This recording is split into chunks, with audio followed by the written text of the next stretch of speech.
ಬೆಂಗಳೂರಿನ ಸ್ಕೈಬಾರ್ನಲ್ಲಿ ಕಂಠಪೂರ್ತಿ ಕುಡಿದು ಬಿಲ್ಡರ್ ಪುತ್ರನೊಬ್ಬ ಧಾರಾವಾಹಿ ನಟಿಯೊಬ್ಬರಿಗೆ ಲೈಂಗಿಕ ಕಿರುಕುಳ ನೀಡಿದ ಘಟನೆ ನಿನ್ನೆ ರಾತ್ರಿ ನಡೆದಿದೆ.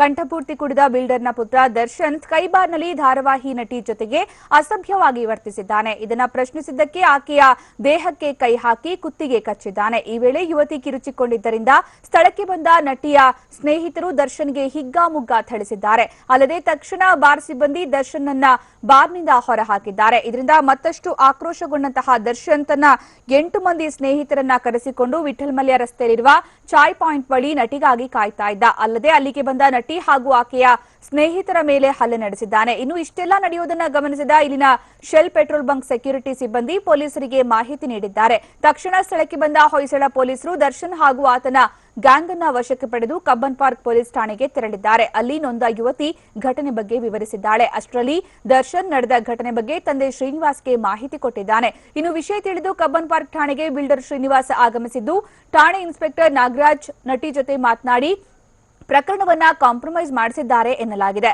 ಆದರೆ ಲೈಂಗಿಕ ಕಿರುಕುಳ ಪ್ರಕರಣವನ್ನ ಕಾಂಪ್ರಮೈಸ್ ಮಾಡಿ ಕೇವಲ ಎನ್ಸಿಆರ್ ಹಾಕಿಸಿದ ಬಗ್ಗೆ ಮೇಲಧಿಕಾರಿಗಳು ಠಾಣೆ ಇನ್ಸ್ಪೆಕ್ಟರ್ ಅನ್ನ ತರಾಟೆಗೆ ತೆಗೆದುಕೊಂಡಿದ್ದಾರೆ ಎನ್ನಲಾಗಿದೆ.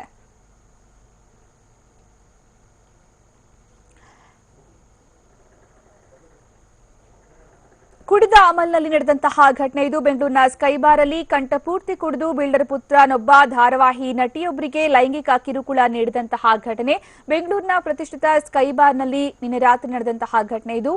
ಧಾರಾವಾಹಿಯ ನಟಿ ಕಿರುತೆರೆ ನಟಿ ಜೊತೆಗೆ ಈತ ಅಸಭ್ಯವಾಗಿ ವರ್ತಿಸಿದ್ದು ಆಕೆ ಅದನ್ನ ಪ್ರಶ್ನಿಸಿದ್ದಕ್ಕೆ ಆಕೆಯ ದೇಹಕ್ಕೆ ಕೈ ಹಾಕಿ ಕುತ್ತಿಗೆ ಕೂಡ ಕಚ್ಚಿದ್ದಾನೆ. ಈ ವೇಳೆ ಯುವತಿ ಕಿರುಚಿಕೊಂಡಿದ್ದರಿಂದ ಸ್ಥಳಕ್ಕೆ ಬಂದಂತಹ ನಟಿಯ ಸ್ನೇಹಿತರು ದರ್ಶನ್ಗೆ ಹಿಗ್ಗಾಮುಗ್ಗಾ ಥಳಿಸಿದ್ದಾರೆ. ಅಲ್ಲದೆ ತಕ್ಷಣ ಬಾರ್ ಸಿಬ್ಬಂದಿ ದರ್ಶನ್ನನ್ನ ಬಾರ್ನಿಂದ ಹೊರಗೆ ಕೂಡ ಕಳುಹಿಸಿದ್ದಾರೆ. ಇದರಿಂದ ಮತ್ತಷ್ಟು ಆಕ್ರೋಶಗೊಂಡಂತಹ ದರ್ಶನ್ ತನ್ನ 8 ಮಂದಿ ಸ್ನೇಹಿತರನ್ನ ಸ್ಥಳಕ್ಕೆ ಕರೆಸಿಕೊಂಡು ವಿಠಲ್ ಮಲ್ಯ ರಸ್ತೆಯಲ್ಲಿರುವಂತಹ ಚಾಯ್ ಪಾಯಿಂಟ್ ಬಳಿ ನಟಿಗಾಗಿ ಕಾಯ್ತಾ ಇದ್ದ. ಅಲ್ಲಿಗೆ ಬಂದಂತಹ ನಟಿ ಹಾಗೂ ಆಕೆಯ ಸ್ನೇಹಿತರ ಮೇಲೆ ಪುನಃ ಹಲ್ಲೆ ನಡೆಸಿದ್ದಾರೆ. ಇನ್ನು ಇಷ್ಟೆಲ್ಲ ನಡೆಯುವುದನ್ನ ಗಮನಿಸಿದಂತಹ ಇಲ್ಲಿನ ಶೆಲ್ ಪೆಟ್ರೋಲ್ ಬಂಕ್ ಸೆಕ್ಯೂರಿಟಿ ಸಿಬ್ಬಂದಿ ಪೊಲೀಸರಿಗೆ ತಕ್ಷಣ ಮಾಹಿತಿಯನ್ನ ಕೊಟ್ಟಿದ್ದಾರೆ. ಆಗ ಹೊಯ್ಸಳ ಪೊಲೀಸರು ದರ್ಶನ್ ಹಾಗೂ ಆತನ ಗ್ಯಾಂಗ್ ಅನ್ನ ವಶಕ್ಕೆ ಪಡೆದುಕೊಂಡು ಕಬ್ಬನ್ ಪಾರ್ಕ್ ಪೊಲೀಸ್ ಠಾಣೆಗೆ ತೆರಳಿದ್ದಾರೆ. ಈ ಬಗ್ಗೆ ಹೆಚ್ಚಿನ ಮಾಹಿತಿ ನೀಡುತ್ತಾರೆ ನಮ್ಮ ಪ್ರತಿನಿಧಿ ವಿಷ್ಣು ಪ್ರಸಾದ್. ಈಗ ನಮ್ಮ ಜೊತೆಗೆ ನೇರ ಸಂಪರ್ಕದಲ್ಲಿದ್ದಾರೆ. ವಿಷ್ಣು ಪ್ರಸಾದ್, ಈಗ ಈ ಒಂದು ಘಟನೆಯಲ್ಲಿ ನಿಜಕ್ಕೂ ಕೂಡ ಲೈಂಗಿಕ ದೌರ್ಜನ್ಯ ಆಗಿದೆಯಾ? ಮತ್ತೆ ಇನ್ನೊಂದು ಈ ವಿಚಾರದಲ್ಲಿ ಅವರ ಜೊತೆಗೆ ಕಾಂಪ್ರಮೈಸ್ ಮಾಡೋದಕ್ಕೆ ಯಾಕೆ ಇನ್ಸ್ಪೆಕ್ಟರ್ ನಾಗರಾಜ್ ಮುಂದಾದ್ರು? ಯಾಕೆ ಪ್ರಕರಣವನ್ನ ಮುಚ್ಚಿ ಹಾಕುವಂತಹ ಪ್ರಯತ್ನ ಏನಾದ್ರೂ ಆಗ್ತಾ ಇದೆಯಾ? ಹೌದು ಸುಕನ್ಯಾ, ಪ್ರಕರಣದಲ್ಲಿ ಸಾಕಷ್ಟು ಗೊಂದಲಗಳಿರುವಂಥದ್ದು. ಇಲ್ಲಿ ತನಕ ಯುವತಿ ಯಾರು ಅನ್ನೋದ್ರ ಬಗ್ಗೆ ಸಾಕಷ್ಟು ಪ್ರಶ್ನೆ ಆಗಿತ್ತು. ಈಗ ಸದ್ಯ ಸಿಕ್ಕಿರುವಂತಹ ಮಾಹಿತಿ ಪ್ರಕಾರ ಆಕೆ ನಿರುಷಾ ಅನ್ನೋದೀಗ ಈಗ ಪತ್ತೆಯಾಗಿರುವಂಥದ್ದು. ಈಕೆ ಸರ್ಪ ಸಂಬಂಧ ಸೀರಿಯಲ್ನಲ್ಲಿ ಸಹಿತ ಈಕೆ ನಟನೆಯನ್ನು ಕೂಡ ಮಾಡುವಂಥದ್ದು. ಸದ್ಯ ಪೊಲೀಸರು ಇಲ್ಲಿ ತನಕ ರಿಜಿಸ್ಟರ್ ಮಾಡಿಸಿರುವಂತೆ ಈಗ ಪೊಲೀಸ್ ಕಾಯ್ದೆ ಪ್ರಕಾರ ಈಗ ಕೇಸನ್ನು ರಿಜಿಸ್ಟರ್ ಮಾಡಿಸಿ ಅದನ್ನು ಚಾರ್ಜ್ ಶೀಟ್ ಕಲಿಸುವಂತಹ ಕೆಲಸವನ್ನು ಕೂಡ ಮಾಡಿದ್ದಾರೆ. ಆದರೆ ಇಲ್ಲಿ ಪೊಲೀಸರು ಎಲ್ಲೂ ಸಹಿತ ಲೈಂಗಿಕ ದೌರ್ಜನ್ಯ ಅಂತೇಳಿ ಈಗ ಪ್ರಕರಣವನ್ನು ಎಲ್ಲೂ ಕೂಡ ದಾಖಲಿಸಿಲ್ಲ. ಸದ್ಯ ಸಿಕ್ಕಿರುವಂತಹ ಮಾಹಿತಿ ಪ್ರಕಾರ ಘಟನೆ ನಡೆದಿರುವಂಥದ್ದು ನಿನ್ನೆ ರಾತ್ರಿ ಸುಮಾರು 10ರಿಂದ 10:30 ಸಂದರ್ಭದಲ್ಲಿ ಆಕೆ ಬಂದಂತಹ ವೇಳೆಯಲ್ಲಿ ಆಕೆ ತನ್ನ ಸ್ನೇಹಿತರ ಜೊತೆ ಸ್ಕೈಬಾರ್ನಲ್ಲಿದ್ದು ಈ ವೇಳೆಯಲ್ಲಿಗೆ ಅಲ್ಲಿಗೆ ಬಂದಂತಹ ದರ್ಶನ್ ಆಕೆಯ ಜೊತೆ ಅಸಭ್ಯವಾಗಿ ವರ್ತನೆ ಮಾಡಿದೆ ಅಂತೇಳಿ ಆರೋಪ ಸಹಿತ ಕೇಳಿಬಂದಿತ್ತು. ಅದಾದ ಬಳಿಕ ದರ್ಶನ್ಗೆ ಆಕೆಯ ಸ್ನೇಹಿತರು ತಿಳಿಸಿದ್ರು. ಈ ವೇಳೆಯಲ್ಲಿ ಅವರೆಲ್ಲರನ್ನೂ ಸಹಿತ ಸ್ಕೈಬಾರ್ನ ಸಿಬ್ಬಂದಿ ಹೊರ ಹಾಕುವಂಥ ಕೆಲಸವನ್ನು ಕೂಡ ಮಾಡಿದರು. ಹೊರ ಬಂದಂತಹ ಬಳಿಕ ದರ್ಶನ್ ತನ್ನ ಸ್ನೇಹಿತರನ್ನ ಕರೆಸಿಕೊಂಡು ಅಲ್ಲಿರುವಂತಹ ವಿಠಲ್ ಮಲ್ಯ ರಸ್ತೆಯಲ್ಲಿರುವಂತಹ ಶೆಲ್ ಪೆಟ್ರೋಲ್ ಬಂಕ್ ಪಕ್ಕದ ಒಂದು ರಸ್ತೆಯಲ್ಲಿ ಅವರೆಲ್ಲ ವೇಟ್ ಮಾಡ್ತಿದ್ದಂತಹ ವೇಳೆಯಲ್ಲಿ ಅವರ ಮೇಲೆ ದಾಳಿ ಮಾಡಿ ಅವರಿಗೆ ಹಲ್ಲೆ ಮಾಡಿದ್ರು ಅನ್ನೋ ಆರೋಪ ಸಹಿತ ಕೇಳಿಬಂದಿತ್ತು.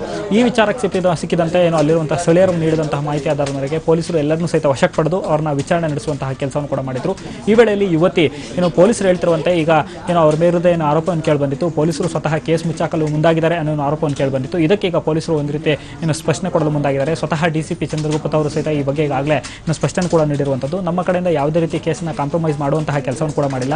ಘಟನೆ ನಡೆದಂತಹ ಬಳಿಕ ಠಾಣೆಗೆ ಬಂದಂತಹ ಯುವತಿ ಅವರು ನನಗೆ ಅವಾಚ್ಯ ಶಬ್ದಗಳನ್ನು ನಿಲ್ಲಿಸಿದ್ದಾರೆ, ಅದರಿಂದ ಅವರ ಬಳಿ ನನಗೆ ಅಪಾಲಜಿ ಕೇಳಿಸಿ ಅನ್ನೋ ಒಂದು ಮನವಿಯನ್ನು ಮಾಡಿಕೊಂಡಿದ್ರು. ಈ ಆಧಾರದ ಮೇರೆಗೆ ಆ ದರ್ಶನ್ ಹಾಗೂ ಆತನ ಸ್ನೇಹಿತರಿಂದ ನಾವು ಈಗಾಗಲೇ ಕ್ಷಮಾಪತ್ರವನ್ನು ಬರೆಸಿಕೊಂಡು ಕೇಸ್ನ ಎನ್ಸಿಆರ್ ಮಾಡಿದ್ವಿ. ಜೊತೆಗೆ ಕರ್ನಾಟಕ ಪೊಲೀಸ್ ಕಾಯ್ದೆ ಅಡಿ ಪ್ರಕಾರ ಈಗ ಕೇಸನ್ನ ನಾವು ಕೇಸ್ ದಾಖಲಿಸಿಕೊಂಡು ಅದಕ್ಕೆ ಕೋರ್ಟ್ಗೆ ನಾವು ಚಾರ್ಜ್ ಶೀಟ್ ಸಲ್ಲಿಸುವಂತಹ ಕೆಲಸವನ್ನು ಕೂಡ ಮಾಡಿದ್ವಿ ಅನ್ನೋ ಮಾಹಿತಿನ ಹೇಳ್ತಿದ್ದಾರೆ. ಆದರೆ ಪ್ರಕರಣದಲ್ಲಿ ಸಾಕಷ್ಟು ಗೊಂದಲಗಳಿರುವಂಥದ್ದು. ಮತ್ತು ಸ್ಕೈಬಾರ್ನಲ್ಲಿರುವಂತಹ ಸಿಬ್ಬಂದಿ ಇರ್ಬೋದು ಮತ್ತು ಅಲ್ಲಿ ಸ್ಥಳೀಯರಿರುವಂತಹ ಅವರು ಹೇಳ್ತಿರುವಂತಹ ಮಾಹಿತಿ ಪ್ರಕಾರ ಘಟನೆ ನಡೆದಿರುವಂಥದ್ದು ರಾತ್ರಿ ಸುಮಾರು 12:30 ಸಂದರ್ಭದಲ್ಲಿ ಘಟನೆ ನಡೆದಿದೆ. ಘಟನೆಯ ಸಂದರ್ಭದಲ್ಲಿ ಮೊದಲನೇದಾಗಿ ಯುವತಿ ತನ್ನ ಸ್ನೇಹಿತರ ಜೊತೆ ಇದ್ದಂತಹ ವೇಳೆಯಲ್ಲಿ ಸ್ವತಃ ದರ್ಶನ್ ಹೋಗಿ ಆಕೆ ಹೆಗಲ ಮೇಲೆ ಕೈ ಹಾಕುವಂತಹ ಕೆಲಸವನ್ನು ಕೂಡ ಮಾಡಿದ್ದ. ಈ ವೇಳೆಯಲ್ಲಿ ಯುವತಿ ಅದಕ್ಕೆ ವಿರೋಧ ವ್ಯಕ್ತಪಡಿಸಿದಂತಹ ಸಂದರ್ಭದಲ್ಲಿ ಆಕೆಯ ಕುತ್ತಿಗೆಗೆ ಕಚ್ಚಿ ಗಾಯವನ್ನು ಗೊಳಿಸಿದ್ದಾನೆ. ಅದಲ್ಲದೆ ಆಕೆಗೆ ಲೈಂಗಿಕ ಕಿರುಕುಳ ನೀಡಿದ್ದಾನೆ ಅನ್ನೋ ಆರೋಪನ ಸ್ವತಃ ಅಲ್ಲಿರುವಂತಹ ಸಿಬ್ಬಂದಿ ಮಾಡ್ತಿರುವಂಥದ್ದು.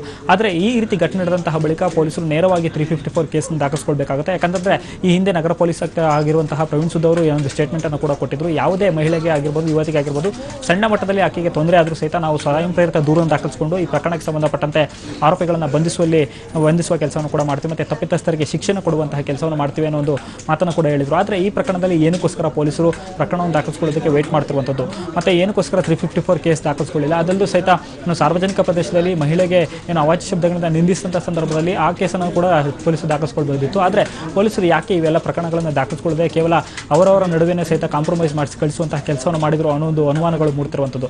ಒಟ್ಟಿನಲ್ಲಿ ಈ ಪ್ರಕರಣದಲ್ಲಿ ಈಗ ಸಾಕಷ್ಟು ಗೊಂದಲಗಳಿದ್ದು ಪೊಲೀಸರು ಈಗಷ್ಟೇ ಪುನಃ ಕೇಸನ್ನು ಯುವತಿಯ ಕಡೆಯವರು ಯಾರಾದರೂ ಬಂದು ನಮಗೆ ಸ್ಯಾಟಿಸ್ಫ್ಯಾಕ್ಷನ್ ಆಗಲಿಲ್ಲ, ಏನು ರಾತ್ರಿ ಪೊಲೀಸರು ಸಹಿತ ಕಾಂಪ್ರಮೈಸ್ ಮಾಡಿಸಿರೋ ಅನ್ನೋದು ಆರೋಪ ಏನಾದರೂ ಇದ್ದರೆ ಅವರೇ ಬಂದು ದೂರು ನೀಡಿದಂಥ ಸಂದರ್ಭದಲ್ಲಿ ಪುನಃ ಕೇಸನ್ನು FIR ದಾಖಲಿಸಿಕೊಂಡು ನಾವು ತನಿಖೆಯನ್ನು ಕೈಗೊಳ್ತೀವಿ, ಮತ್ತು ತಪ್ಪಿತಸ್ಥರ ವಿರುದ್ಧ ಕ್ರಮ ಕೈಗೊಳ್ತೀವಿ ಅನ್ನೋ ಒಂದು ಮಾತನ್ನು ಹೇಳ್ತಿದ್ದಾರೆ. ಒಟ್ಟಿನಲ್ಲಿ ಪ್ರಕರಣದಲ್ಲಿ ಸಾಕಷ್ಟು ಗೊಂದಲಗಳಿದ್ದು ಪೊಲೀಸರಿಗೆ ನೆಕ್ಸ್ಟ್ ಏನು ಕ್ರಮ ಕೈಗೊಳ್ತಾರೆ ಕಾದು ನೋಡಬೇಕಾಗುತ್ತೆ. ಧನ್ಯವಾದ ವಿಷ್ಣು.